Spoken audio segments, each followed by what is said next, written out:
Hollis levantó el rifle con dos dedos como si fuera basura. El óxido se desprendía sobre el mostrador. La culata de madera estaba partida por la mitad. El metal estaba corroído hasta quedar irreconocible. Señora, esto es chatarra. Probablemente le explotaría en las manos si intentara dispararlo. Los clientes se rieron. La anciana no se movió. Quizá quiera comprobar primero el número de serie. Hollis sonrió con aire de suficiencia. Llevaba identificando armas de fuego desde los 16 años. Reconocía la chatarra en cuanto la veía, pero de todos modos, tomó el cepillo de latón y empezó a frotar el cajón de mecanismos solo para seguirle la corriente. Bajo la corrosión aparecieron números. Su mano se detuvo. El prefijo era incorrecto, alfanumérico, y terminaba en -X. Sacó su teléfono y buscó en la base de datos. Acceso restringido. La mujer lo observaba con unos ojos anormalmente tranquilos. Ese número de serie te sorprenderá, dijo en voz baja, porque oficialmente se suponía que ese rifle nunca existió. Y yo tampoco. Hollis levantó la vista, y esta vez la miró de verdad. ¿Quién demonios era ella? ¿Desde qué ciudad del mundo estás viendo este video hoy? Deja tu ubicación en los comentarios. Si quieres historias sobre personas que la historia intentó borrar, suscríbete. No te arrepentirás. Porque cuando Hollis finalmente leyó el número de serie completo, dos agentes federales aparecieron en su puerta en cuestión de horas. Y lo que la anciana les contó hizo que uno de ellos la saludara militarmente en el acto. ¿Qué demostraba ese rifle que ella había hecho? El alba despuntaba sobre las colinas del este de Tennessee a las 6:12. El cielo sangraba rosa y naranja a través de la niebla que se aferraba al valle como humo. Dentro de la armería Mercer e Hijos, las luces fluorescentes parpadearon y se encendieron a las 5:47, 13 minutos antes de que el letrero de la puerta cambiara a abierto. Hollis se movía por la tienda con una confianza territorial. Tenía 26 años, estaba delgado por un buen metabolismo, más que por disciplina, y se comportaba como alguien a quien nunca le habían dicho que se equivocaba en algo importante. La armería olía como siempre a primera hora de la mañana. Disolvente Hobbs número 9, aceite para armas con ese dulzor específico del petróleo, madera vieja y pulimento para metales, y el ligero toque químico del compuesto de pavonado. Sirvió café de la cafetera que había puesto en marcha antes de abrir la puerta trasera. Negro, sin azúcar.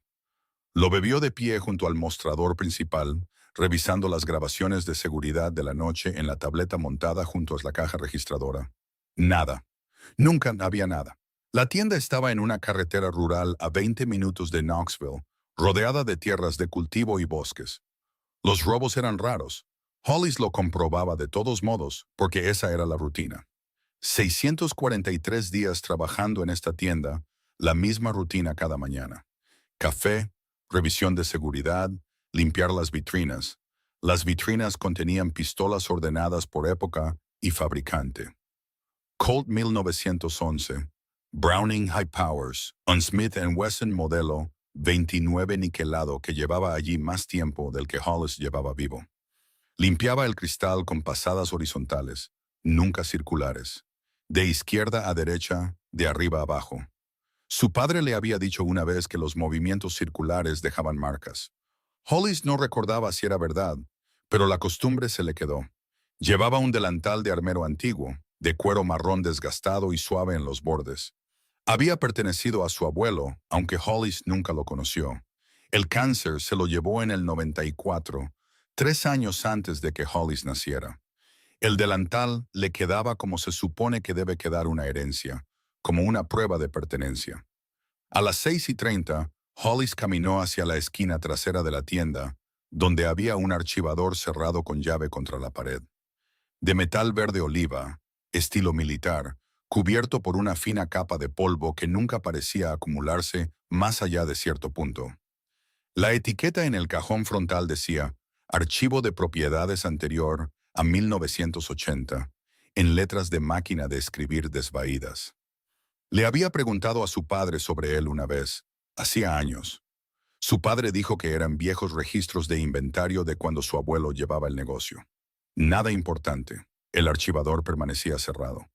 Hollis pasó la mano por la parte superior, sintió el polvo en las yemas de los dedos y se los limpió en los vaqueros. Sobre el banco de trabajo, cerca de la parte trasera, un viejo teléfono de disco colgaba de la pared. De plástico color crema, amarillento por el tiempo. El cable se enroscaba como una serpiente dormida. En 643 días, Hollis nunca lo había oído sonar. No sabía si todavía funcionaba. Parecía el tipo de cosa que debería tirarse, pero su padre le dijo que lo dejara. Así que allí se quedó. Una fotografía estaba metida detrás de la caja registradora, encajada entre el mostrador y el lector de tarjetas de crédito. Pequeña, quizá de 4 por 6 pulgadas. La imagen era borrosa, desvaída a tono sepia. Mostraba a un grupo de personas con uniforme militar de pie junto a cajas de madera en lo que parecía un claro en la selva. 7 figuras en total. Sus rostros eran indistintos, borrados por el resplandor del sol, la edad o ambos. Hollis la había mirado 1000 veces y nunca pudo distinguir los detalles. No sabía quiénes eran. Otra reliquia que su padre le dijo que no tocara. A las 7 en punto llegó el primer cliente, Dale Pritchard, un habitual que traía un Remington 700 cada 6 semanas como un reloj para que le recalibraran la mira. Dale tenía 60 y tantos años. Estaba jubilado de algo que nunca especificaba y hablaba demasiado de cosas que no importaban. Hollis montó el rifle en el tornillo de banco, comprobó el ánima del cañón y ajustó la deriva. Dale se apoyó en el mostrador y bebió el café que Hollis le ofreció por cortesía más que por hospitalidad genuina. He oído que alguien ha estado preguntando por la ciudad sobre viejos excedentes militares, dijo Dale. Tipos con pinta de ser del gobierno, con trajes y zapatos inadecuados. Raro por aquí. Hollis mantuvo los ojos en el ajuste de la mira. Los coleccionistas hacen eso. No como estos, continuó Dale. Estos tipos tenían ese aire federal. Ya sabes a qué me refiero. Demasiado limpios, demasiado educados, haciendo preguntas sobre armas de los años 70 y 80. Preguntando específicamente si alguien todavía tenía documentación original. Las manos de Hollis se detuvieron medio segundo, con la llave suspendida sobre la tapa de la torreta. Luego continuó el ajuste, 2 clics a la izquierda. Probablemente la ATF haciendo alguna auditoría. Ocurre a veces. Dale se encogió de hombros.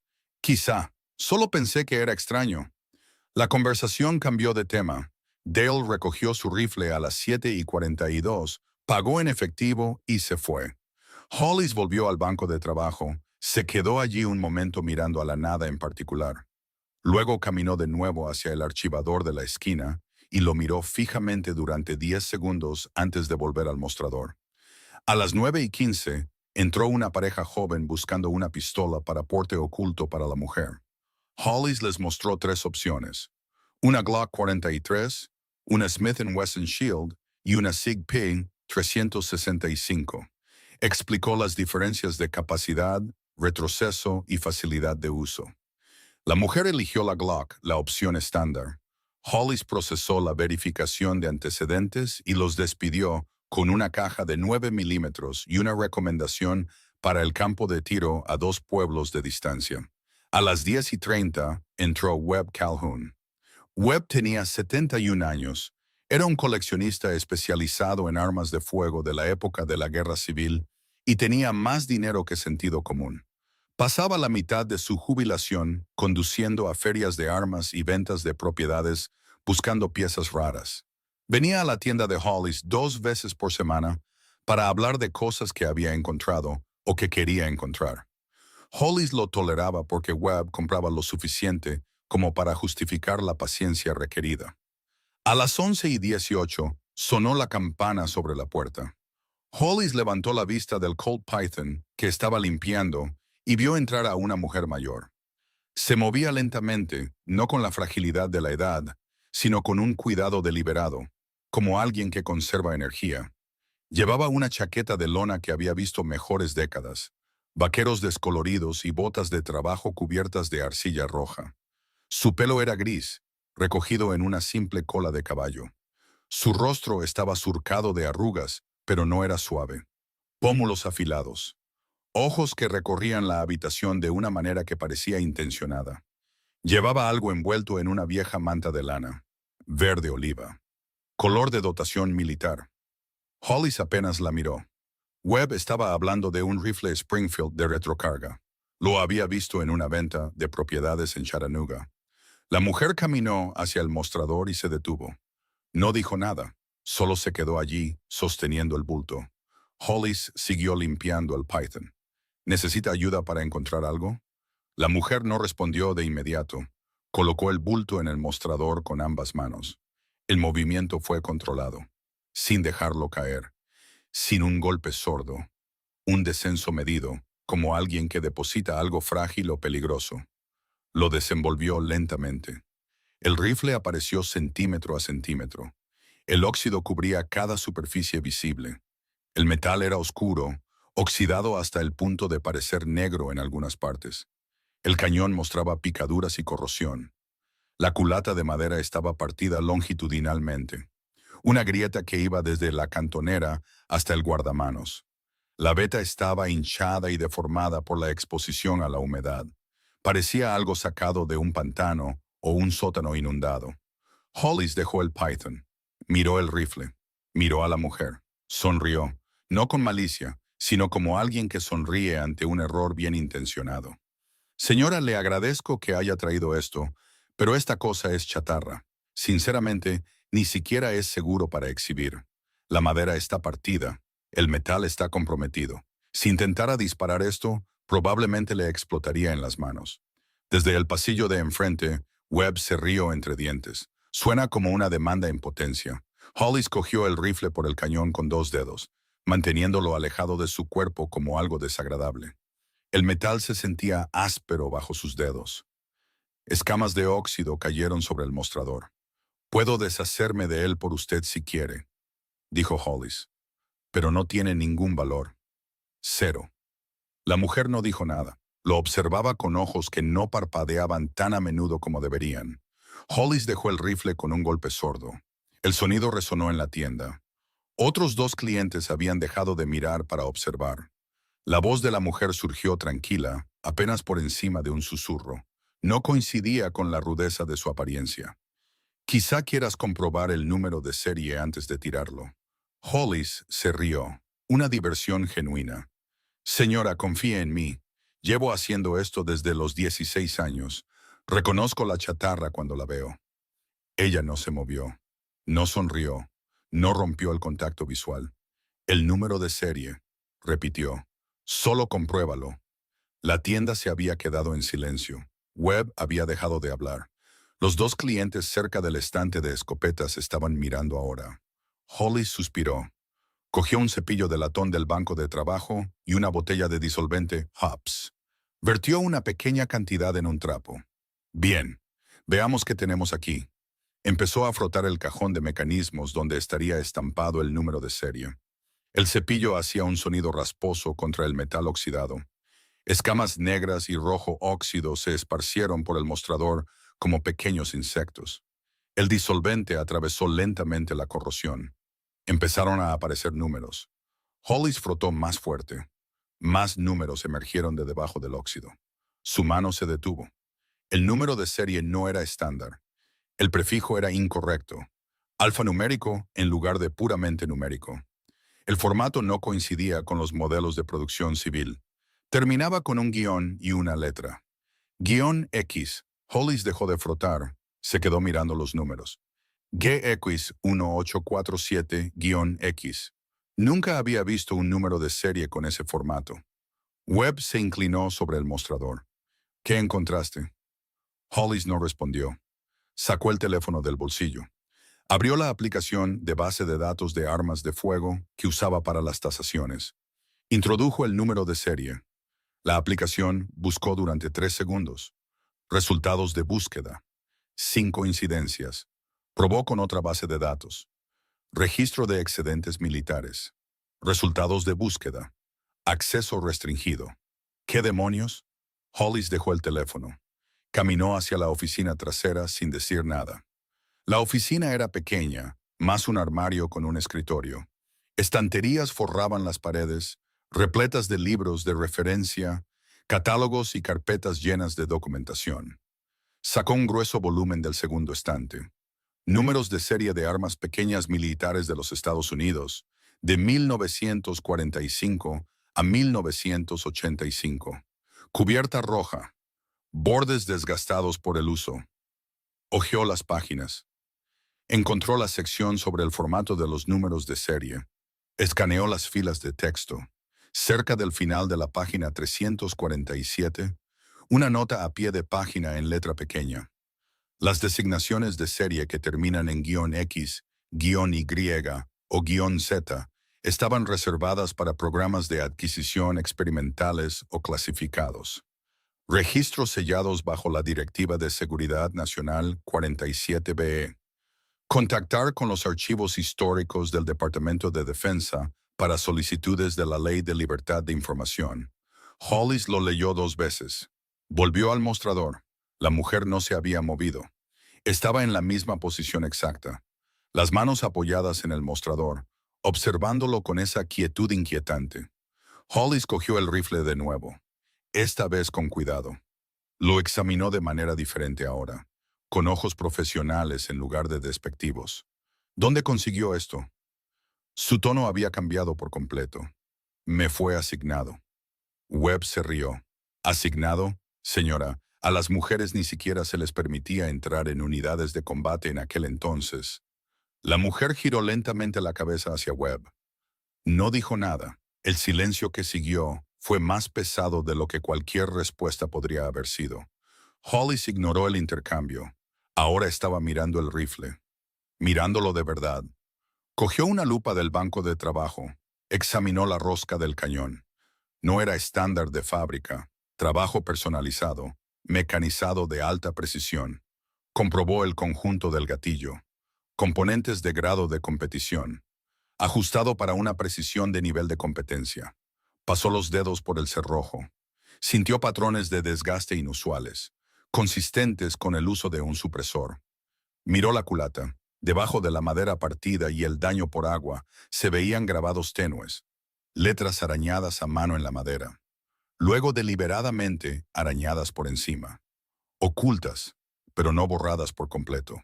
Hollis sacó un juego de calibradores del cajón de herramientas. Midió las dimensiones de la recámara. Comprobó la tasa de torsión del cañón. Esto fue construido para precisión a larga distancia, dijo Hollis en voz baja. Cañón de competición. Especificaciones de carga personalizadas. Esto no era de dotación de infantería. Esto era especializado. Se interrumpió. La mujer terminó su frase. Plataforma de francotirador. Operación Brushfire. De 1973 a 1977. Laos y Camboya. Todas las personas en la tienda dejaron de moverse. Los 2 clientes se congelaron a mitad de paso. La boca de Webb quedó ligeramente abierta. Hollis la miró fijamente. Oficialmente, continuó la mujer, su voz plana y sin emociones, nunca estuvimos allí. Hollis sintió el pulso en sus sienes. Brushfire fue encubierta. Contrainsurgencia. Ese programa todavía está clasificado. La mayor parte lo está, asintió ella. La mayoría de nosotros también, muertos o borrados. Mientras hablaba, surgieron pequeños detalles que Hollis no había notado antes. La forma en que estaba de pie, el peso equilibrado uniformemente en ambos pies, los hombros rectos. Cuando un coche petardeó afuera en la carretera, su cabeza se giró hacia el sonido con precisión mecánica. Evaluó la dirección, lo descartó, volvió a la posición neutral. Usaba un lenguaje que se sentía fuera de lugar. Misión de fuego suprimido. Cálculo de deriva. Cero en frío. Terminología técnica que no pertenecía a la boca de una anciana en una armería rural. Webb encontró su voz. ¿Quién es usted? Puedes llamarme Ennis. No, mi nombre es. No, yo soy. Puedes llamarme. ¿Ennis qué? Preguntó Hollis. Solo Ennis. Hollis empujó el rifle de vuelta a través del mostrador hacia ella. Mire, no sé qué es esto, pero si está conectado a operaciones clasificadas, Legalmente no puedo trabajar en él sin la autorización adecuada. Ni siquiera puedo tasarlo. No te pido que trabajes en él, dijo Ennis. Te pregunto cuánto vale. Hollis se rió, nervioso ahora. ¿Valor? Si esto es auténtico, si es uno de los, quizás una docena de ejemplares supervivientes de un programa fantasma, los coleccionistas pagarían 6 cifras, quizá más. Los museos lo querrían. Entonces véndelo por mí. Webb se acercó. ¿Por qué ahora? ¿Por qué traerlo después de todos estos años? Ennis lo miró directamente por primera vez. Se aclaró la garganta. Sus ojos eran de un gris pálido, casi incoloros. Porque durante todos estos años, nadie lo estaba buscando. Ahora alguien lo está. Mientras decía esto, su mano derecha se movió inconscientemente hacia su antebrazo izquierdo. Lo tocó a través de la tela de la manga de su chaqueta. Un breve contacto y luego se apartó. El movimiento duró menos de un segundo. El teléfono de Hollis vibró en el mostrador. Miró la pantalla. Mensaje de texto de un número desconocido. ¿Quién envió la consulta del número de serie GX1847-X a las 11:34 de la mañana? Responda lo antes posible. Hollis sintió un escalofrío recorrer su espalda. Cogió el teléfono, leyó el mensaje de nuevo, miró a Ennis. Ella lo estaba observando, sin sorpresa en su rostro, sin preocupación. Le mostró la pantalla. Ella lo leyó. Su expresión no cambió. Deberías cerrar temprano hoy, dijo en voz baja. Y quizá no respondas a eso. Webb miró de uno a otro. ¿Qué está pasando? Hollis no supo cómo responder. Se quedó mirando el mensaje de texto, el rifle, la mujer que se hacía llamar Ennis. Le temblaban ligeramente las manos. Las apretó contra el mostrador para detener el temblor. El teléfono vibró de nuevo, el mismo número desconocido. Este es un asunto de seguridad nacional. Proporcione la información de contacto de la persona que presentó el arma de fuego con el número de serie GX1847-X. El cumplimiento no es opcional. Hollis dejó el teléfono como si se hubiera vuelto caliente al tacto. Ennis permaneció perfectamente quieta. No se había movido desde que colocó el rifle en el mostrador. No había cambiado su peso. No había apartado la vista. La campana sobre la puerta sonó. Hollis levantó la vista. 2 clientes se iban. Sus rostros mostraban confusión e incomodidad. Se fueron rápidamente sin despedirse. Webb seguía allí, mirando a Ennis como si intentara resolver un rompecabezas escrito en un idioma que no hablaba. La tienda se sintió más pequeña de repente, las paredes más cercanas, el aire más denso. Hollis cogió el rifle una vez más, le dio la vuelta en sus manos, miró el número de serie ahora completamente visible bajo la sección limpia del metal. GX1847-X. 8 caracteres que aparentemente significaban algo para personas que operaban en sótanos de edificios que no aparecían en los mapas. Lo dejó suavemente. «No vas a vender esto, ¿verdad?», dijo. No era una pregunta. No. Bueno, entonces, ¿por qué traerlo aquí? Ennis sonrió, una sonrisa fina, sin calidez. Porque alguien necesitaba verificar lo que era. Alguien que lo documentara. Alguien que buscara en bases de datos y activara alarmas. Alguien que creara un registro de que este rifle existe y de que todavía estoy viva. Querías que lo supieran. Quería testigos, corrigió Ennis. Cuando vengan, y vendrán, necesitaba gente que pudiera verificar lo que pasó aquí, lo que viste, lo que confirmaste. El teléfono vibró por tercera vez. Hollis no lo cogió. Pudo ver la vista previa del mensaje en la pantalla de bloqueo.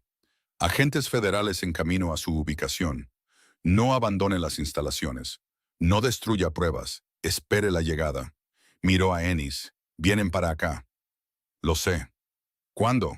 Pronto. Webb se alejó del mostrador. Creo que debería irme. No, dijo Ennis. La palabra no fue fuerte, pero tenía peso. Deberías quedarte. Tú también eres un testigo. Webb se congeló. Hollis sintió que su ritmo cardíaco aumentaba. Esto es una locura. Dirijo una armería. Tazo armas de fuego. No me meto en lo que sea esto. Te metiste en el momento en que limpiaste ese número de serie, dijo Ennis. Ya no hay forma de desvincularse. Afuera, el sonido de neumáticos sobre la grava. Un vehículo entrando en el aparcamiento. Hollis miró por la ventana delantera. Un todoterreno negro, ventanas tintadas, matrículas del gobierno. Están aquí, dijo. Ennis no se giró para mirar. Mantuvo sus ojos en Hollis. Cuando te hagan preguntas, diles la verdad. Lo que viste, lo que verificaste, nada más. ¿Qué te van a ir a hacer? Eso depende de lo inteligentes que sean. Las puertas del vehículo se abrieron. Salieron dos hombres, de unos 40 y tantos años, complexión atlética, vestidos con ropa de civil que de alguna manera gritaba agente federal. Zapatos inadecuados, relojes inadecuados, una forma inadecuada de escanear el entorno. Caminaron hacia la entrada de la tienda. Hollis no podía moverse, no podía pensar. Su mente se había quedado en blanco, excepto por un pensamiento recurrente. ¿En qué me he metido? La campana sobre la puerta sonó. Los dos hombres entraron. Se movían como operadores, controlados, conscientes. Sus ojos barrían la tienda en patrones sistemáticos. El primer hombre sonrió, agradable, profesional. Buenas tardes. Buscamos a alguien que podría haber preguntado por un número de serie específico hoy. Hollis abrió la boca. No salió ningún sonido. La mirada del segundo hombre se posó en el rifle que yacía en el mostrador. Su expresión parpadeó, reconocimiento, luego una cuidadosa neutralidad. Ese es un equipo interesante, dijo el segundo hombre. ¿Le importa si pregunto dónde lo consiguió? Ennis se levantó de donde había estado apoyada contra la pared. Se movió lenta, deliberadamente. Cada movimiento controlado. Ambos hombres se giraron hacia ella, vieron a una anciana en lona y vaqueros, y la descartaron de inmediato. Volvieron a mirar a Hollis. Señor, vamos a necesitar que nos entregue cualquier documentación relacionada con esa arma de fuego y que nos proporcione la información de contacto de quien la trajo. No se van a llevar nada, dijo Ennis. Su voz era tranquila, pero diferente ahora. Había un mando debajo, una autoridad que no pedía permiso. El primer hombre apenas la miró. Señora, esto no le concierne. Por favor, salga. GX1847-X, dijo Ennis. Asignado en octubre de 1973. Devuelto en febrero de 1977. Ese rifle ha estado en mi posesión durante 49 años. ¿Quieren documentación? Tengo 49 años de ella. El segundo hombre dejó de moverse. Se giró para mirarla. La miró de verdad esta vez. Sus ojos escanearon su rostro, su postura, la forma en que se sostenía. Algo cambió en su expresión. ¿Cuál era su designación? Preguntó con cuidado. Viento cruzado 7. La temperatura en la habitación bajó 10 grados. La mano del segundo hombre se movió reflexivamente. Comenzó a elevarse hacia su cabeza en lo que parecía el comienzo de un saludo militar. Se contuvo a mitad de camino y la bajó lentamente. Dios santo, susurró. ¿Qué crees que pasará después? Deja un comentario y cuéntanos. Y si las historias sobre personas que fueron borradas de la historia te interesan, suscríbete. Hay más en camino. El segundo agente permaneció perfectamente quieto. Sus ojos seguían fijos en Ennis. Pasaron 30 segundos en completo silencio. Webb fue el primero en romperlo. ¿Qué demonios está pasando? El rostro del primer agente se había puesto pálido. Sacó su teléfono. Señor, tenemos que hacer una llamada ahora mismo. El segundo agente no se movió, no rompió el contacto visual con Ennis. Nos dijeron que estabas muerta. Accidente de entrenamiento en el 76. Eso es lo que decía el archivo. He leído tu archivo. Ennis sonrió.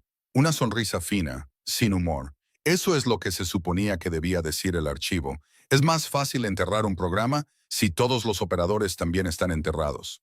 Hollis encontró su voz. ¿Qué programa? ¿De qué están hablando? El segundo agente finalmente apartó la vista de Ennis. Se giró hacia Hollis. Operación Brushfire. Operaciones encubiertas de francotiradores en Laos y Camboya durante los últimos años de la participación en Vietnam.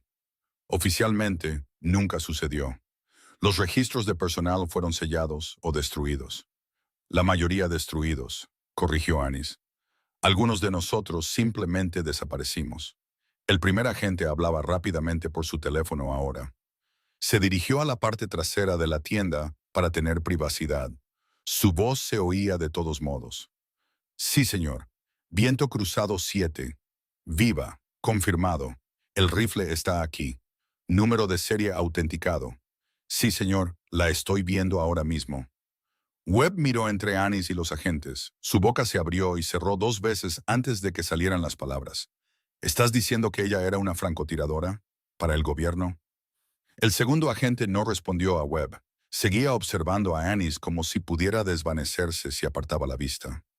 ¿Cómo es esto posible? Tenemos documentación de su muerte, testigos, un registro de entierro. Anis se arremangó la manga izquierda, lenta, deliberadamente. Una cicatriz se hizo visible, larga y dentada. Iba desde su muñeca casi hasta su codo. Una vieja cicatriz quirúrgica, del tipo que deja la extracción de metralla. El tejido estaba elevado y descolorido. Décadas de curación la habían desvanecido, pero no borrado. Metralla, dijo Anis. Frontera de Camboya, 12 de febrero de 1977. Extracción en helicóptero bajo fuego. Perdí a 2 compañeros de equipo ese día. Eliminé a 11 hostiles a 900 metros con miras de hierro porque la mira telescópica estaba destrozada. Señaló el rifle en el mostrador. Ese cañón, ese rifle, esa misión. Las manos del segundo agente temblaban ligeramente. Estás en el muro conmemorativo, edificio C en Langley. He pasado junto a tu nombre 100 veces. Probablemente todavía esté mal escrito, dijo Anis secamente. El primer agente regresó, terminó su llamada. Miró a su compañero con una expresión que mezclaba confusión y algo cercano al miedo. Quieren que la traigamos. Lugar seguro. Interrogatorio inmediato. Anis dejó caer su manga, cubriendo la cicatriz. No. El primer agente parpadeó. ¿Disculpe?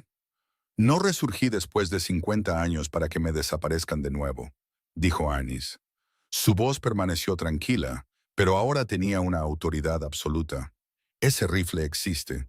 El número de serie está documentado. Múltiples testigos en esta sala.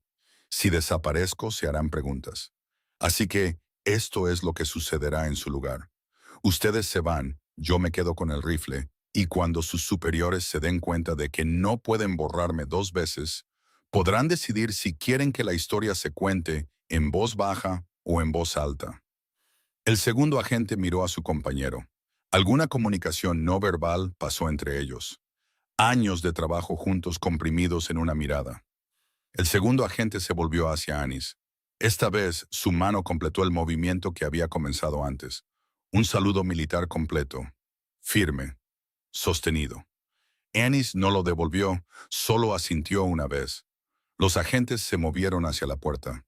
En el umbral, el segundo agente se detuvo, miró hacia atrás. Por si sirve de algo, señora, gracias por su servicio, incluso si se suponía que nadie debía saberlo. La puerta se cerró tras ellos. Nadie se movió. La tienda se había convertido en un vacío. El sonido se sentía extraño. El tiempo parecía suspendido. Webb exhaló, largo y tembloroso. Eso acaba de pasar. Eso realmente acaba de pasar. Hollis no podía hablar.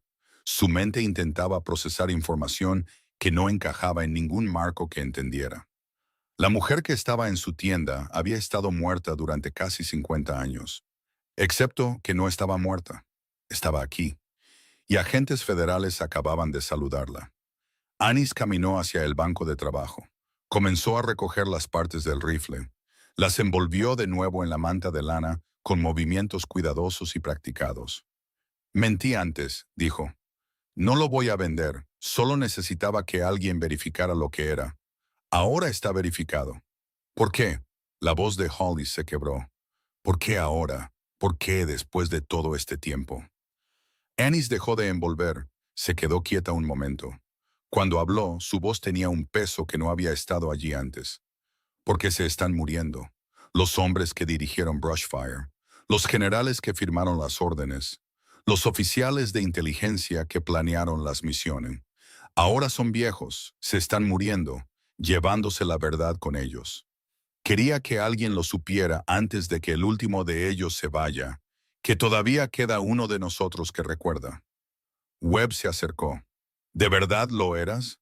¿Realmente hiciste lo que dijiste?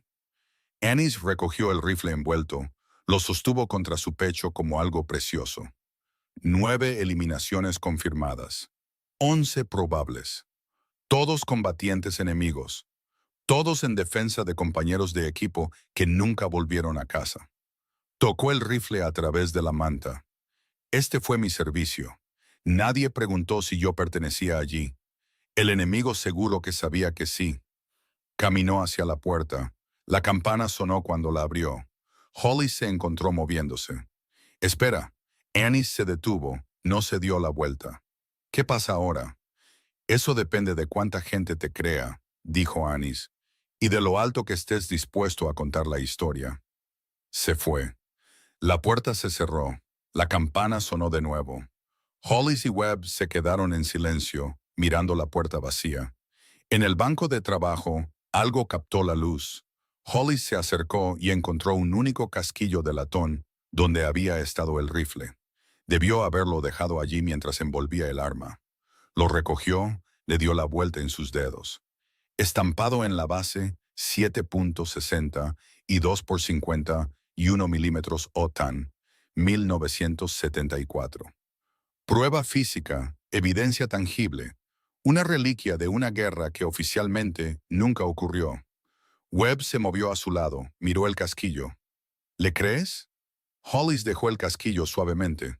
Sí, le creo. ¿Qué vas a hacer? No lo sé. Su teléfono vibró. Otro texto del número desconocido.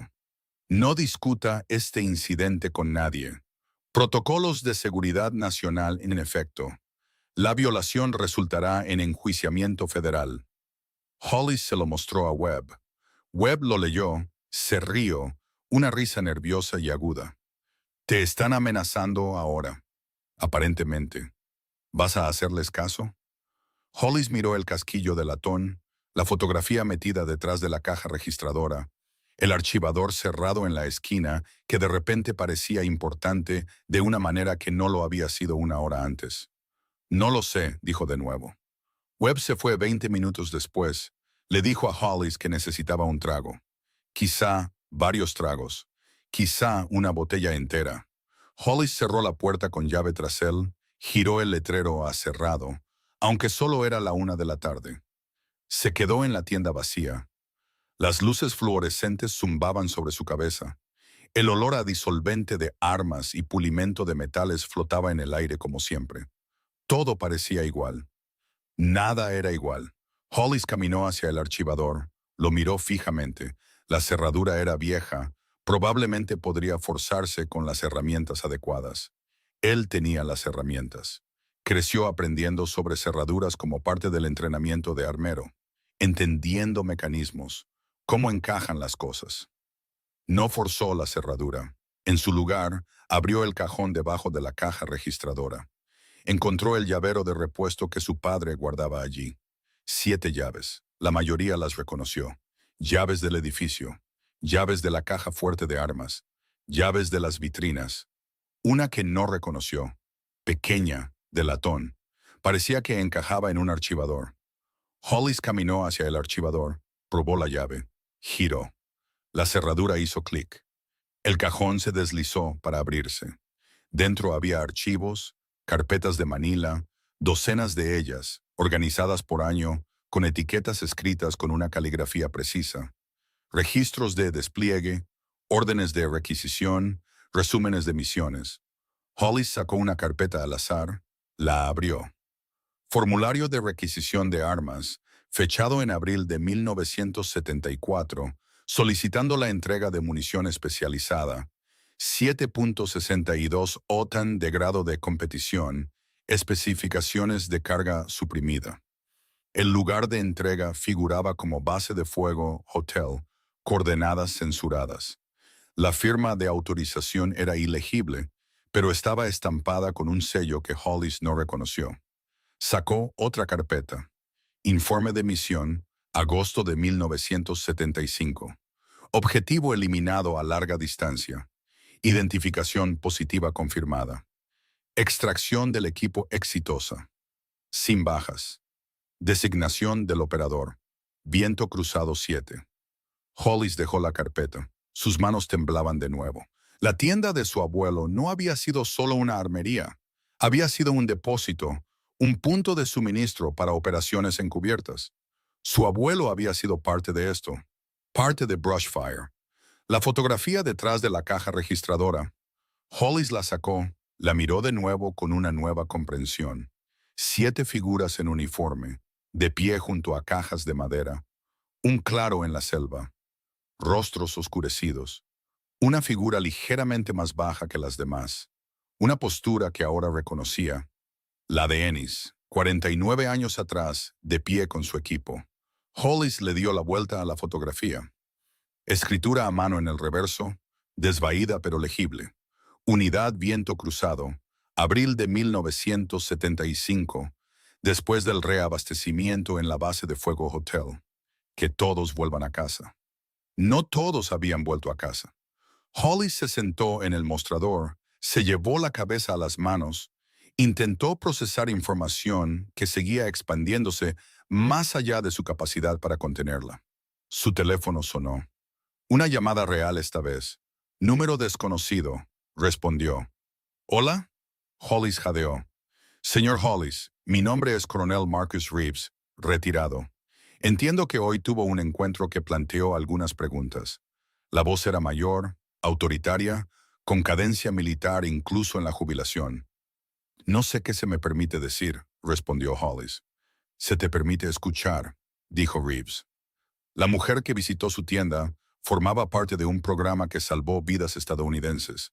Operadores que fueron a lugares a los que no podíamos ir oficialmente, hicieron cosas que no podíamos reconocer oficialmente.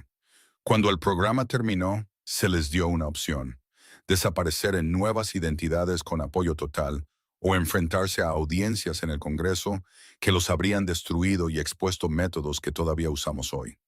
La mayoría eligió desaparecer. Y ahora ella está resurgiendo porque nos estamos muriendo, dijo Reeves.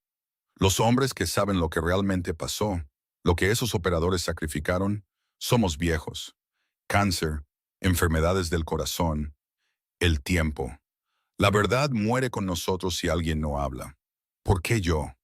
¿Por qué traerme el rifle a mí? Porque tu abuelo dirigía las operaciones de suministro para Brushfire. Porque tu tienda tiene documentación que prueba que el programa existió. Porque eres lo suficientemente joven para recordar y contar la historia después de que todos nos hayamos ido. Hollis cerró los ojos. ¿Qué quiere de mí? Di la verdad, dijo Reeves, cuando llegue el momento, cuando sea seguro. Dile a la gente lo que verificaste hoy, que el rifle existe, que el número de serie es real, que la mujer que lo portaba es real. Y si no me creen, lo harán. Estamos trabajando en la desclasificación. Parcial, limitada, pero suficiente. En unos pocos meses, parte de Brushfire será de dominio público. Cuando eso suceda, tu testimonio importará. Serás un testigo de la historia. ¿Y si me niego? Entonces gente buena permanecerá borrada, dijo Reeves, y eso sería una lástima. La línea se cortó. Hollis se sentó inmóvil. La tienda parecía presionarlo. Demasiado pequeña, demasiado silenciosa. Miró el casquillo de latón en el banco de trabajo, la fotografía, el archivador abierto lleno de secretos que su padre le había dicho que no eran nada importante. Toda su vida se había construido sobre una base de medias verdades y mentiras cómodas. La armería era solo una armería. Su abuelo era solo un hombre de negocios. El viejo teléfono de disco era solo decoración. El archivador eran solo viejos registros de inventario. Todo mentiras, o no mentiras exactamente, omisiones. Cosas que no se decían porque decirlas habría destrozado la ilusión de normalidad. Hollis se levantó. Caminó hacia el teléfono de disco, lo miró fijamente. En 643 días nunca había sonado. Ahora sentía como si estuviera a punto de hacerlo, como si el peso de la expectativa pudiera forzarlo a la acción. No sonó. Volvió al mostrador, cogió el casquillo de latón, lo sostuvo a la luz. El metal captó el brillo fluorescente. Los números estampados eran nítidos a pesar de tener 50 años. Fabricación de calidad, precisión militar. Alguien había disparado esta bala. Alguien la había cargado en un rifle. Resopló. Alguien había apuntado y calculado el viento, la distancia y la respiración, y había apretado el gatillo. Alguien había observado a través de una mira cómo la bala viajaba 900 metros y terminaba una vida. Ese alguien era una anciana que se movía lentamente, hablaba en voz baja y había estado oficialmente muerta durante 49 años. Hollis dejó el casquillo, cogió su teléfono, abrió la aplicación de notas y empezó a escribir. 14 de noviembre, mujer que se identifica como Ennis trajo un rifle a la tienda. Número de serie GX1847-X, verificado como plataforma de francotirador militar experimental. La búsqueda en la base de datos desencadenó una respuesta federal. Llegaron 2 agentes. Confirmaron la identidad de la mujer como Viento Cruzado 7, operadora en un programa clasificado, Operación Brushfire. La mujer demostró conocimiento de operaciones militares, terminología técnica específica, cicatriz de metralla visible consistente con herida de combate. Los agentes hicieron un saludo militar antes de partir. Guardó la nota, hizo una copia de seguridad en la nube y envió una copia a su correo electrónico personal. Documentación, evidencia, testimonio. La campana sobre la puerta sonó. Hollis levantó la vista, con el corazón acelerado, la mano moviéndose instintivamente hacia la pistola que guardaba debajo de la caja registradora. Entró un anciano, de unos 80 años, moviéndose con un bastón. Llevaba una chaqueta militar descolorida, parches en los hombros que Hollis no reconoció. El hombre miró alrededor de la tienda. Sus ojos se posaron en el archivador, en la fotografía que ahora estaba sobre el mostrador, en Hollis. «Eres el nieto», dijo el hombre. No era una pregunta. Sí, tu abuelo era un buen hombre. Nos ayudó cuando nadie más lo haría. ¿Quién es usted? El hombre se acercó, lentamente, cada paso deliberado. Hoy tuviste una visita, una mujer con un rifle. ¿Cómo sabe eso? Porque recibí una llamada hace 1 hora de alguien que dijo que Viento Cruzado 7 estaba viva, y tenía que ver por mí mismo si era verdad. ¿La conoce? El anciano asintió. Serví con ella. Febrero del 77. Yo era el piloto que extrajo a su equipo. Recibimos fuego desde tierra al aproximarnos. Ella cubrió nuestro aterrizaje desde una cresta. Nunca vi disparar así. 11 objetivos, quizá en 90 segundos. Disparos perfectos, cada uno. Miró la fotografía. Somos nosotros. Esa foto. Soy el tercero desde la izquierda. Hollis cogió la fotografía. Miró la figura que el hombre indicaba. Más alto que los demás, una postura que sugería porte militar incluso a través de la borrosidad. Estuviste allí. 4 turnos de servicio, dijo el hombre. La mayoría en lugares de los que no puedo hablar. La mayoría con gente cuyos nombres se supone que no debo recordar. Pero la recuerdo a ella. Viento Cruzado 7. La mejor operadora para la que he volado. ¿Por qué está aquí? Porque si ella está resurgiendo, significa que algo está pasando. Desclasificación, quizá. Reconocimiento. Y si eso se acerca, hay cosas que deberías saber. Cosas sobre tu abuelo, sobre lo que este lugar realmente era. El hombre metió la mano en su chaqueta, sacó un sobre, amarillo por la edad, sellado. Tu abuelo me dio esto en el 78. Me dijo que si alguna vez le pasaba algo, si alguien empezaba a hacer preguntas sobre Brushfire, debía darle esto a quien quiera que estuviera al frente de la tienda. Dijo que sabrían qué hacer con él. Le entregó el sobre a Hollis. El sello todavía estaba intacto. La letra de su abuelo en el frente. Para quien lleve el nombre adelante. ¿Qué hay dentro? La verdad, dijo el hombre. o tanta como se pudo escribir. Nombres, fechas, operaciones. Cosas que prueban lo que pasó. Cosas que prueban que esos operadores fueron reales. ¿Por qué no lo abrió?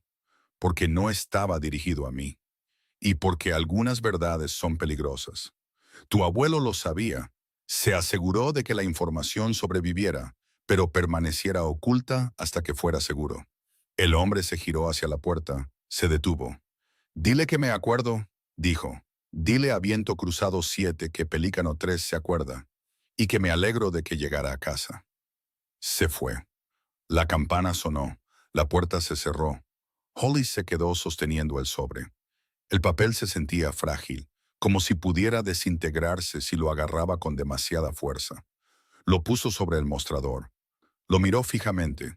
A su alrededor, la tienda continuaba su existencia. Luces fluorescentes zumbando, olor a aceite de armas, el sol de la tarde entrando por las ventanas. Todo normal, todo cambiado. Hollis cogió el sobre. Rompió el sello. Dentro había fotografías, documentos, notas escritas a mano. Un libro de contabilidad con una lista de armas y municiones con fechas y destinos. Mapas con coordenadas marcadas. Informes posteriores a la acción, escritos en máquinas de escribir antiguas. Y una carta. Dirigida a nadie. Firmada por su abuelo. Si estás leyendo esto, alguien finalmente hizo las preguntas correctas. Alguien finalmente empezó a conectar piezas que se suponía que debían permanecer separadas. Bien, lo que hicimos fue necesario. Los operadores que sirvieron en Brushfire salvaron vidas estadounidenses. Operaron en condiciones que romperían a la mayoría de la gente. Tuvieron éxito en misiones que no tenían planes de respaldo. Y cuando el programa terminó, fueron abandonados. Se les dieron nuevos nombres, nuevas vidas. Se les dijo que olvidaran. Pero algunas cosas no deben olvidarse. Algunos sacrificios merecen reconocimiento, incluso si ese reconocimiento llega 50 años tarde. Esta tienda era parte de la cadena de suministro. Proporcioné armas, municiones, equipo especializado. Conocía a algunos de los operadores. Sabía lo que estaban haciendo, aunque no pudiera decirlo en voz alta. Eran héroes, cada uno de ellos. Si ha llegado el momento de contar su historia, cuéntala bien. Cuéntala completa. No dejes que la política o la burocracia borren lo que hicieron. El sobre también contenía una llave, pequeña, de latón, diferente de la llave del archivador. Adjunta a ella había una nota. Caja de seguridad. First National Bank, Knoxville. Caja 347. Más documentación dentro. Úsala cuando sea el momento adecuado. Hollis dejó todo. Miró la colección de pruebas esparcidas por el mostrador. Fotografías de jóvenes soldados con uniformes de selva. Documentos sellados como clasificados, secretos y solo para sus ojos. Nombres que no reconocía, pero que tenían peso de todos modos. Su teléfono vibró. Mensaje de texto. Ennis, el piloto fue a verte. Bien, estás empezando a entender. Cuando anuncien la desclasificación, estarás listo. Gracias por creer. Hollis escribió una respuesta. ¿Por qué yo? ¿Por qué involucrarme en esto? La respuesta llegó rápidamente.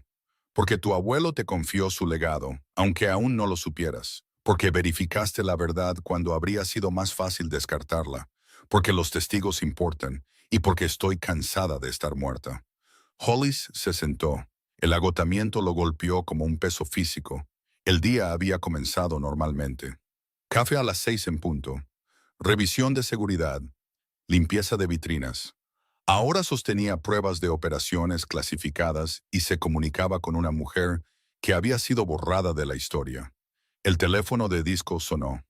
Hollis saltó, lo miró fijamente. El sonido era áspero, mecánico, incorrecto para el mundo moderno. Sonó de nuevo.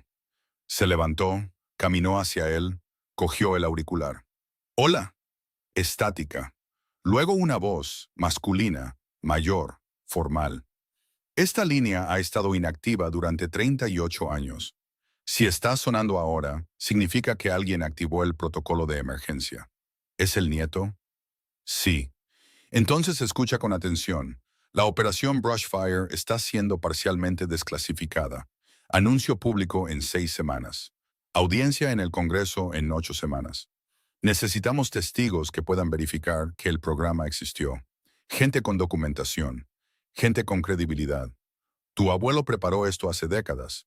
Una medida de seguridad. Si los operadores alguna vez necesitaban validación, este teléfono sonaría. Y quien quiera que respondiera se convertiría en su defensor. ¿Quién es? Alguien que les debe todo, dijo la voz. Prepárate. Cuando sea la audiencia, serás llamado a testificar. Trae la documentación. Trae la verificación del número de serie del rifle. Trae la verdad. La línea se cortó. Hollis colgó el auricular. Su mano temblaba. La tienda se había quedado en silencio de nuevo. Ese silencio de vacío, como si el propio edificio contuviera la respiración. Miró todo lo que estaba esparcido por el mostrador.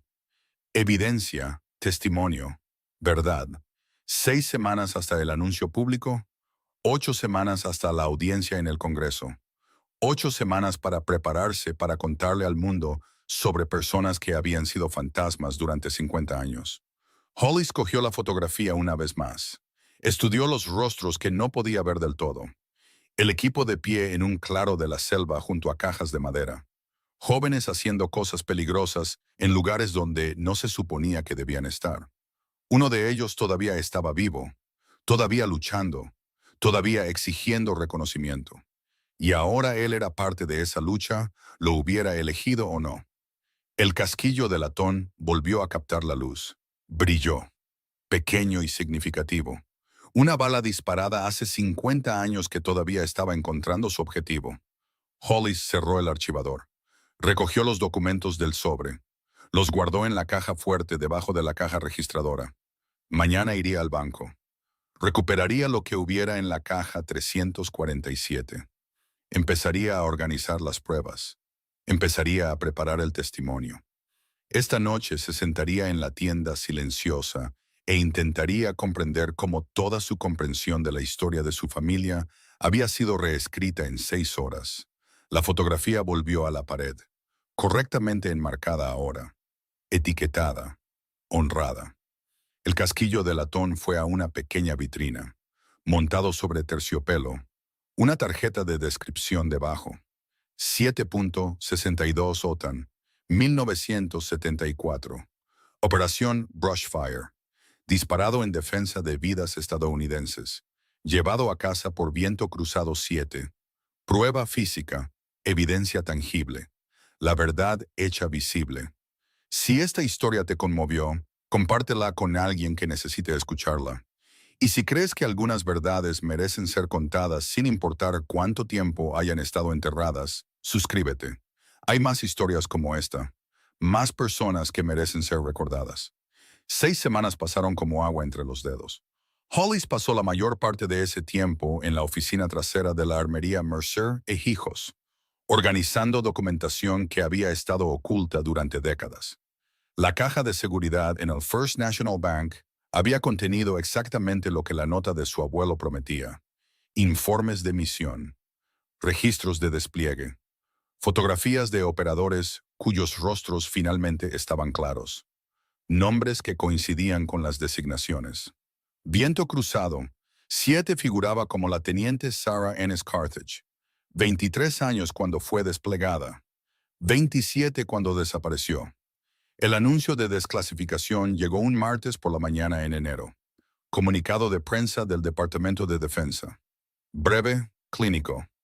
La operación Brushfire fue reconocida como un programa limitado de contrainsurgencia llevado a cabo entre 1973 y 1977 en el sudeste asiático. Los registros de personal fueron parcialmente desclasificados. Audiencia en el Congreso programada para el 15 de febrero para revisar el programa y considerar el reconocimiento formal de los operadores. El teléfono de Hollis sonó 1 hora después del anuncio. El coronel Reeves, de nuevo, le dijo que la audiencia requeriría el testimonio de testigos que pudieran verificar la existencia del programa independientemente de los registros gubernamentales. Le dijo que preparara una declaración. Le dijo que trajera pruebas físicas. Le dijo que esto era importante. Hollis dijo que estaría allí. 3 días después, llegó un paquete a la tienda, sin remitente. Dentro había una carta de Ennis, escrita a mano. Su caligrafía era precisa, casi mecánica. Gracias por mantener la fe. El rifle ha sido donado al Smithsonian, como prometí. Están construyendo una exhibición a su alrededor. Operación Brushfire, Sombras en Servicio, se inaugura en marzo. Deberías venir a la dedicación. Te lo has ganado. La carta incluía una fotografía. Más nueva mostraba el rifle bajo la iluminación del museo, limpio y conservado, exhibido en un soporte con una placa que decía G-Equis-1847-Equis, plataforma de francotirador utilizada en operaciones encubiertas de 1973 a 1977, portada por la teniente Sarah Ennis Carthage, Viento Cruzado 7. Su nombre real ya no oculto. Hollis colocó la fotografía en la pared junto a la vieja foto de la unidad Viento Cruzado. 2 imágenes separadas por 50 años. La misma mujer, diferentes contextos. Una oculta en la sombra, otra sacada a la luz. La tienda se sentía diferente ahora. Los clientes seguían entrando buscando munición o preguntando por rifles usados, pero Hollis ya no descartaba las cosas basándose solo en la apariencia. Hacía preguntas, escuchaba, examinaba todo cuidadosamente antes de emitir juicios. Webb pasaba 2 veces por semana. Nunca mencionó lo que pasó ese día de noviembre, pero miraba las fotografías en la pared, el casquillo de latón en su vitrina, a Hollis con algo parecido al respeto. El 15 de febrero llegó frío y despejado. Hollis condujo a Washington el día anterior. Se registró en un hotel cerca del Capitolio. No durmió bien. Seguía repasando su declaración preparada. Seguía pensando en el peso de decir una verdad que había estado enterrada durante medio siglo. La sala de audiencias era más pequeña de lo que esperaba.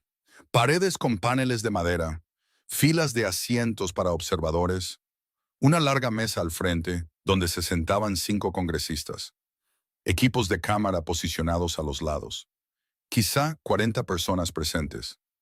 Hollis llegó temprano, se sentó en la parte de atrás, observó a la gente entrar. Reconoció algunas caras de las fotografías. Hombres mayores ahora, de 80 y tantos años. Algunos en sillas de ruedas. Algunos caminando con bastones. Todos llevando piezas de su servicio. Una chaqueta con parches de unidad. Una gorra con insignias descoloridas. Orgullo visible mezclado con décadas de silencio forzado. A las 9:15 entró Ennis. Llevaba un sencillo traje oscuro, el pelo recogido, caminaba con la misma precisión deliberada que Hollis recordaba. Pero algo era diferente. Sus hombros estaban más rectos, su cabeza más alta, como si le hubieran quitado un peso de encima. Se sentó en la primera fila, no miró a su alrededor, no reconoció a nadie. Simplemente se sentó con las manos cruzadas en su regazo y esperó. La audiencia comenzó a las 9:30. La presidenta del comité, una mujer de 60 y tantos años, habló primero. Reconoció la dificultad del tema. Reconoció las décadas de silencio. Reconoció el sacrificio de los operadores que sirvieron sin reconocimiento. Luego llamó al primer testigo, un general retirado de 82 años. Se acercó a la mesa de testigos con la ayuda de un asistente. Testificó sobre la necesidad estratégica de Brushfire, las vidas salvadas, la inteligencia recopilada, las misiones cumplidas. Habló durante 20 minutos. Su voz era fuerte a pesar de su edad. Cuando terminó, miró directamente a la primera fila, a Ennis, y asintió una vez. El segundo testigo fue el piloto, el hombre que había visitado la tienda de Hollis, Pelícano 3. Testificó sobre misiones de extracción, sobre operadores que trabajaban en condiciones que violaban todos los protocolos de seguridad, sobre profesionalismo bajo fuego, sobre una misión específica en febrero de 1977, donde una operadora proporcionó fuego de cobertura que salvó a toda su tripulación.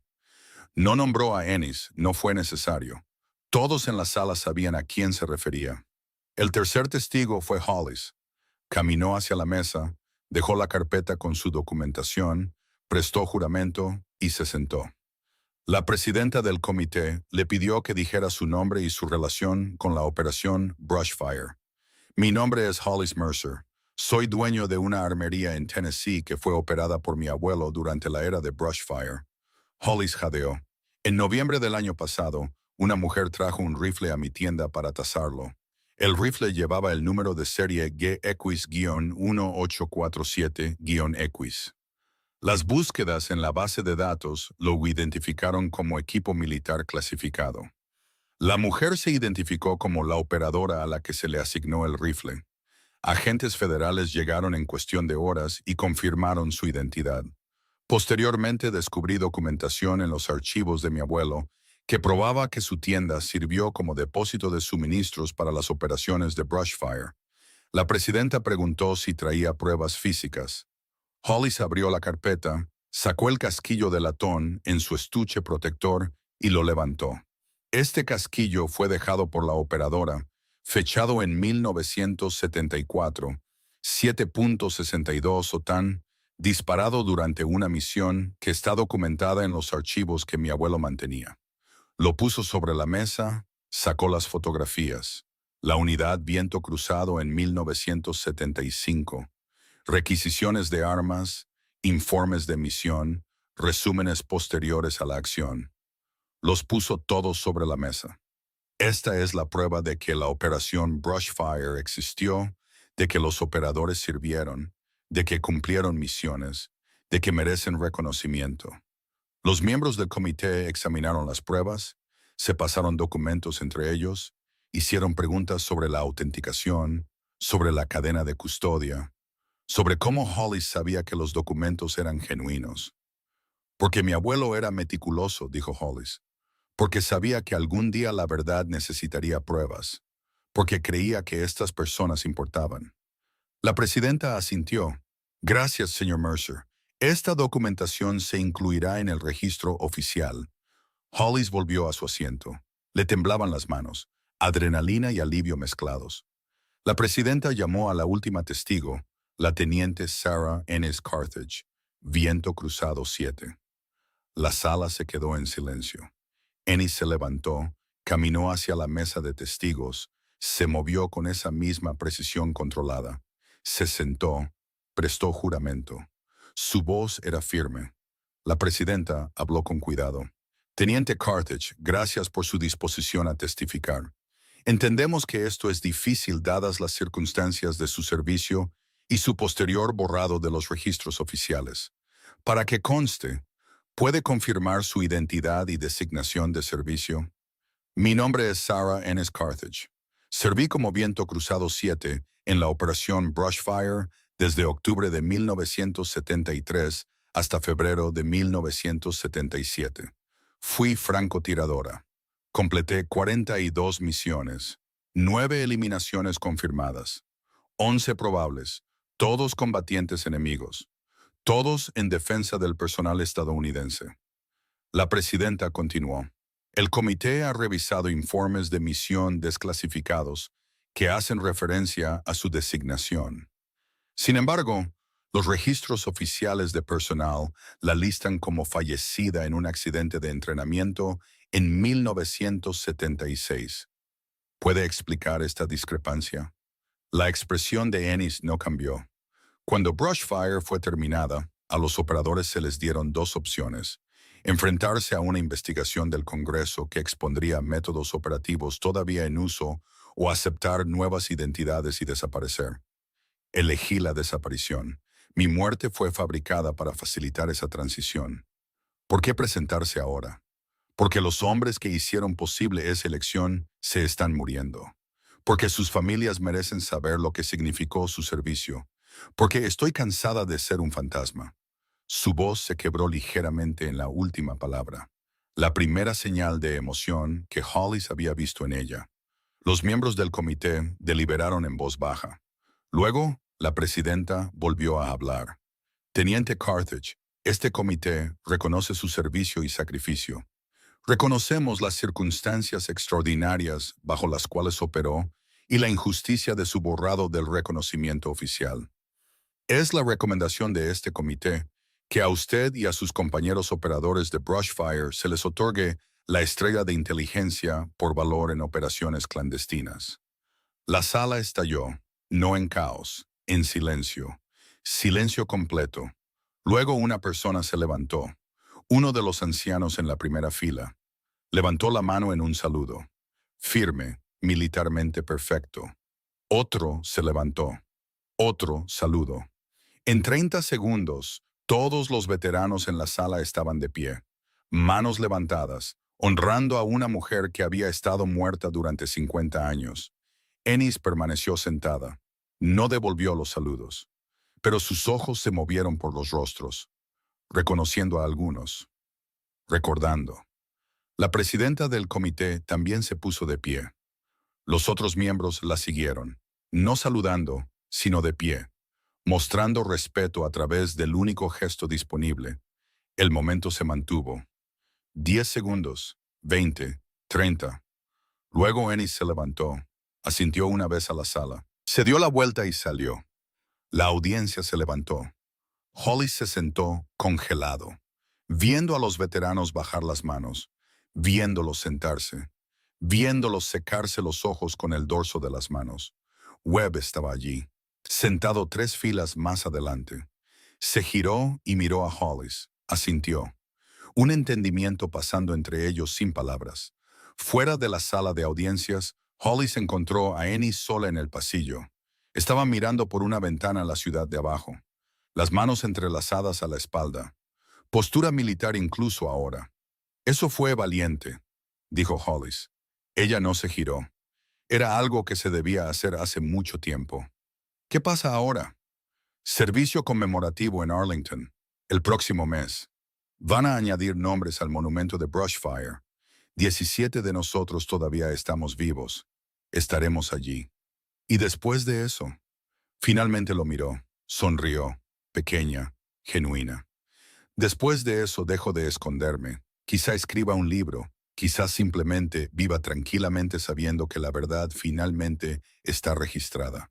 De cualquier manera, he terminado de ser borrada. Hollis extendió la mano. Gracias por confiar en mí. Ennis la estrechó. Su agarre era firme. Gracias por creer cuando habría sido más fácil no hacerlo. Se alejó, por el pasillo, hacia la multitud de veteranos que se reunían cerca de los ascensores. Uno de ellos, el piloto, la abrazó. Breve, respetuoso. Luego otros la rodearon, hablando, recordando, honrando. Hollis regresó a Tennessee al día siguiente. La tienda parecía la misma, pero se sentía diferente, como si hubiera cruzado un umbral hacia un nuevo propósito. Pasó la semana siguiente reorganizando el espacio. Movió el archivador de la esquina a la pared detrás del mostrador. Lo dejó abierto permanentemente. Lo etiquetó como archivo histórico. Operación Brushfire. Los clientes podían verlo ahora. Podían hacer preguntas. Podían aprender. El teléfono de disco se quedó en la pared, silencioso de nuevo. Pero Hollis ya no pensaba en él como decoración. Era un recordatorio de que algunas conexiones trascienden el tiempo, de que algunas verdades esperan décadas para salir a la luz. Las fotografías se multiplicaron. A la imagen original de la unidad Viento Cruzado se unieron imágenes más nuevas. Ennis en la audiencia del Congreso, el rifle en el Smithsonian, una foto de grupo del Servicio Conmemorativo de Arlington que mostraba a 17 operadores envejecidos de pie en formación una última vez. Hollis añadió una nueva fotografía a la colección, tomada en la dedicación del museo en marzo. Mostraba a Ennis de pie junto a la exhibición del rifle, su mano descansando sobre la vitrina de cristal, mirando el arma que había definido 4 años de su vida y 49 años de su silencio. En la fotografía estaba sonriendo. 3 meses después de la audiencia, una joven entró en la tienda. De unos 20 años, nerviosa. Llevaba una bolsa de lona gastada. Mi abuela falleció el mes pasado, dijo. Me dijo que si alguna vez necesitaba dinero, debía llevarle esto a alguien que entendiera lo que significaba. Anotó esta dirección. Sacó una vieja pistola M1911, deslustrada, la empuñadura gastada y lisa, el número de serie apenas visible. Hollis la miró a ella, vio la incertidumbre en sus ojos, la expectativa del rechazo. Cogió el cepillo de latón y el disolvente. Déjame echar un vistazo. Mientras limpiaba el número de serie, la mujer observaba. ¿Tu abuelo también hacía esto?, preguntó. Sí, y me enseñó que el valor no siempre es obvio. A veces está oculto bajo el óxido, el tiempo y el silencio. A veces tienes que mirar con atención para encontrar lo que importa. El número de serie emergió, letra por letra, número por número, dotación militar estándar, 1943, llevada durante la Segunda Guerra Mundial, a juzgar por los patrones de desgaste. Probablemente vio combate en Europa o el Pacífico. No era rara, no era experimental, pero importante. Esto perteneció a alguien que sirvió, dijo Hollis, alguien que la llevó a través de algo difícil. Eso la hace valiosa, independientemente de lo que los coleccionistas puedan pagar. Los hombros de la mujer se relajaron. ¿Cuánto vale? Hollis dejó el cepillo. Para un coleccionista, quizá $800. Para ti, mucho más. Esta es la historia de tu familia. Tu abuela quería que la tuvieras. Te recomendaría que te la quedaras. Deja que te recuerde de dónde vienes. Ella sonrió. Se le formaron lágrimas. Gracias. Después de que se fuera, Hollis se quedó en el mostrador mirando el espacio a su alrededor. Las fotografías en las paredes, el archivador con su historia documentada, el casquillo de latón en su estuche, el teléfono de disco silencioso en la pared. La tienda se había convertido en algo que su abuelo pretendía, pero que nunca vivió para ver. Un lugar donde las historias ocultas salían a la superficie, donde las cosas descartadas encontraban valor, donde la verdad importaba más que la conveniencia. A las 5:47, Hollis comenzó su rutina de cierre, igual que la de apertura, pero diferente ahora. Se movía por el espacio con menos arrogancia, con más propósito. Limpió las vitrinas con pasadas horizontales, revisó las grabaciones de seguridad, hizo notas en el libro de contabilidad. Antes de irse, se paró frente a la pared de fotografías. Miró la imagen de Ennis en el museo, la unidad Viento Cruzado en la selva, el servicio conmemorativo en Arlington, 17 operadores, 17 vidas borradas y luego restauradas, 17 personas que sirvieron en silencio y finalmente fueron honradas a la luz. Hollis cogió el casquillo de latón, le dio la vuelta en sus dedos. 7.62 OTAN, 1974. Disparado hace 50 años, llevado a casa, preservado, exhibido. Prueba física de que algunas verdades sobreviven. Lo volvió a poner en su estuche, apagó las luces, cerró la puerta con llave. Afuera, la tarde de Tennessee se sumía en la oscuridad. Las estrellas emergían en lo alto. La carretera silenciosa. El mundo continuaba su existencia alrededor de la pequeña armería que se había convertido en un repositorio de secretos transformados en historia. Hollis se sentó en su camioneta un momento antes de arrancar el motor. Miró hacia la tienda, las ventanas oscuras, el letrero que decía Mercer e Hijos Armería. 3 generaciones, 3 propósitos, depósito de suministros, armería, memorial. Su teléfono vibró. Mensaje de Ennis. Vi tu nombre en los créditos del museo. Te listaron como consultor histórico. Pensé que deberías saber que la exhibición está recibiendo 20,000 visitantes al mes. La gente quiere conocer las historias. Gracias por asegurarte de que esas historias pudieran ser contadas. Hollis escribió una respuesta. Fue un honor. Gracias por confiarme la verdad. Arrancó el motor, condujo a casa a través de la oscuridad, pensando en rifles cubiertos de óxido y archivos ocultos y el peso de llevar secretos durante 50 años. Pensando en el coraje necesario para resurgir después de décadas de borrado. Pensando en la cuidadosa planificación de su abuelo y su paciente fe en que algún día la verdad importaría. A la mañana siguiente, a las 5:47, Hollis abrió la tienda. La misma rutina, el mismo horario. Pero cuando miraba el espacio ahora, veía más que inventario y transacciones. Veía responsabilidad, veía propósito, veía una conexión con algo más grande que él mismo. Un cliente llegó a las 9 en punto, trajo un rifle para tasar. Parecía en mal estado, gastado, posiblemente sin valor. Hollis no se rió, no lo descartó. Lo cogió con cuidado, lo examinó a fondo, hizo preguntas, escuchó la historia detrás de él porque había aprendido que el valor se esconde en lugares inesperados, que la historia vive en objetos que la gente pasa por alto, que la historia de cada uno merece ser escuchada antes de emitir un juicio. El casquillo de latón captó la luz de la mañana, brilló, le recordó. Algunas balas viajan 50 años antes de alcanzar su objetivo. Algunas verdades esperan décadas antes de encontrar su momento. Algunas personas viven vidas enteras en la sombra antes de salir a la luz. Y algunas armerías en pequeños pueblos de Tennessee se convierten en algo más de lo que parecen. Se convierten en testigos, se convierten en archivos, se convierten en prueba de que el silencio finalmente se rompe, el borrado finalmente fracasa y la verdad finalmente sale a la superficie. Las fotografías en la pared contaban esa historia. Pasado y presente integrados, oculto y revelado, fantasma y humano. Viento Cruzado 7 y Sarah Ennis Carthage, la misma mujer. Ambas versiones reales, ambas versiones honradas.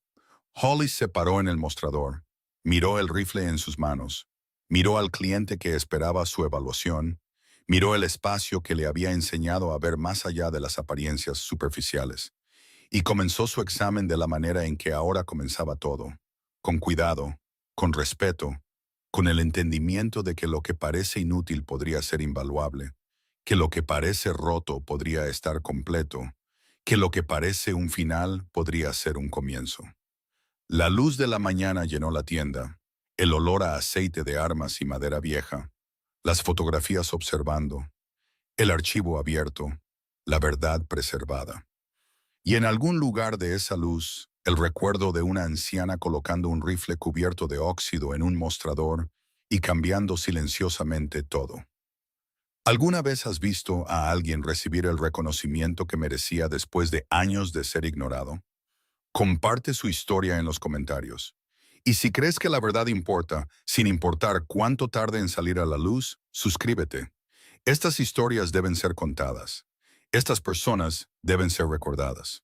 Y el silencio nunca debería ser la respuesta final.